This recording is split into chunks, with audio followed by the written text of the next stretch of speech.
Alright,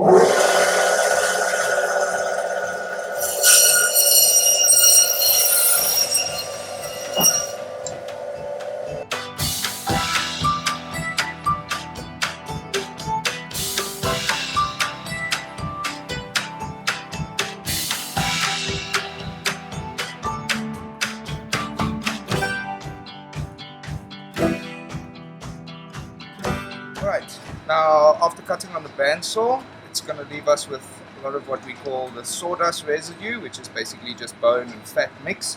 So to get a nice beautiful piece, we're going to have to scrape that off. So as I say, you've got to get all the sawdust off, so that's what we're going to do now. We're going to start cleaning up our first piece here.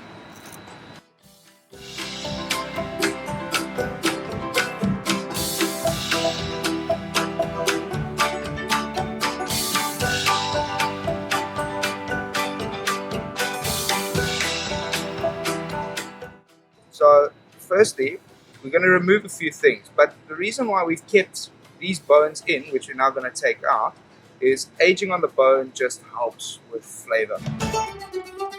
It helps with tenderness, but especially when it comes to flavor.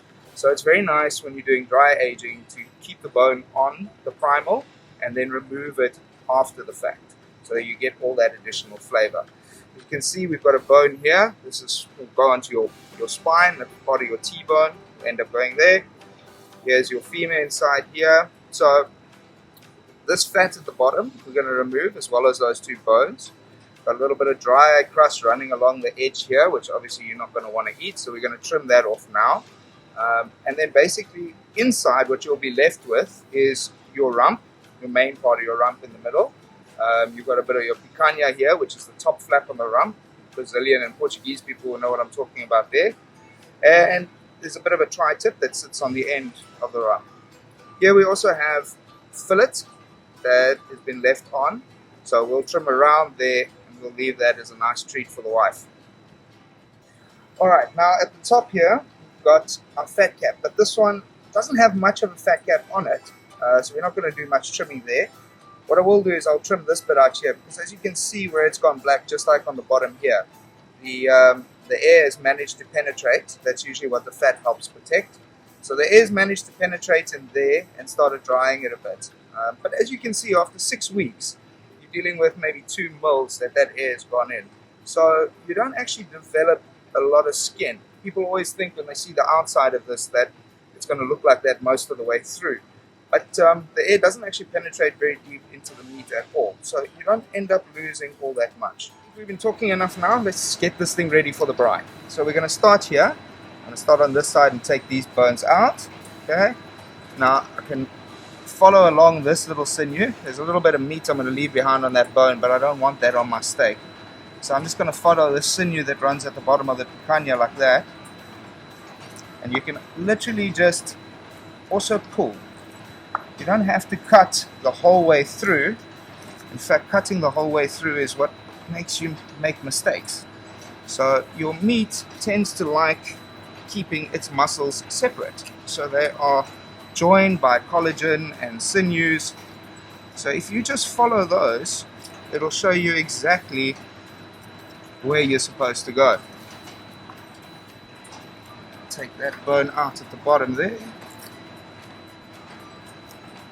Right, so those 2 bones that we were talking about, with that ugly fat in between, got that little bit of meat. You can go and make some dry aged burgers with your trimmings there.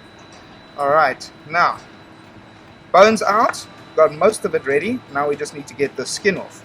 Once again, I'm going to follow the skin. Let the knife be guided by the harder pieces rather than try and cut through the softer pieces.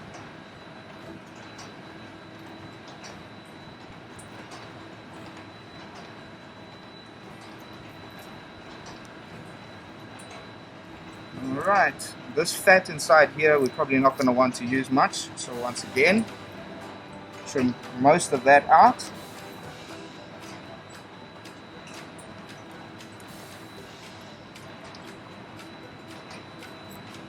And up there.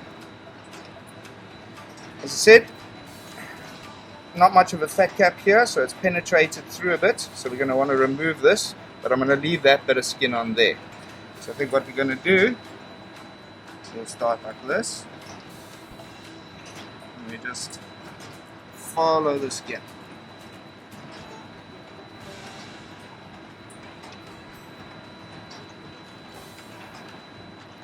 Cut it off about there.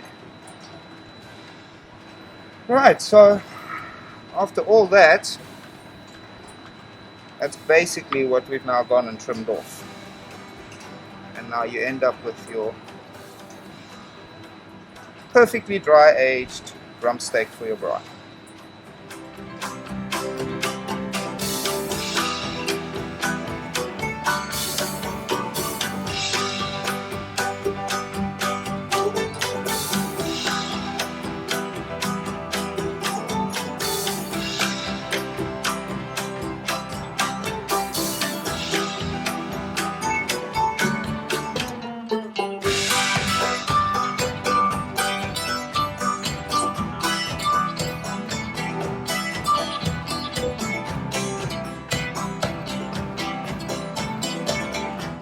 Now that we've got everything cleaned up, trimmed up and ready to go, this is what we're left with.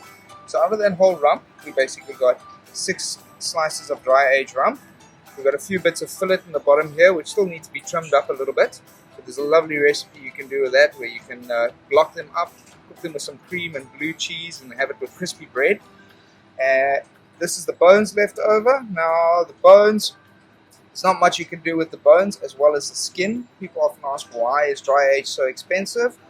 Well, because you end up losing quite a bit that you have to throw away. So that helps push the cost up, besides what you lose in moisture in the drying process.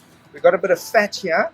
The fat, as well as the rest of the little bit of trim we've got left on these bones, will end up being used for things like burgers and horse. And then you've got obviously your sawdust that we can feed for the doggies. And that's about it out of a dry aged rump head.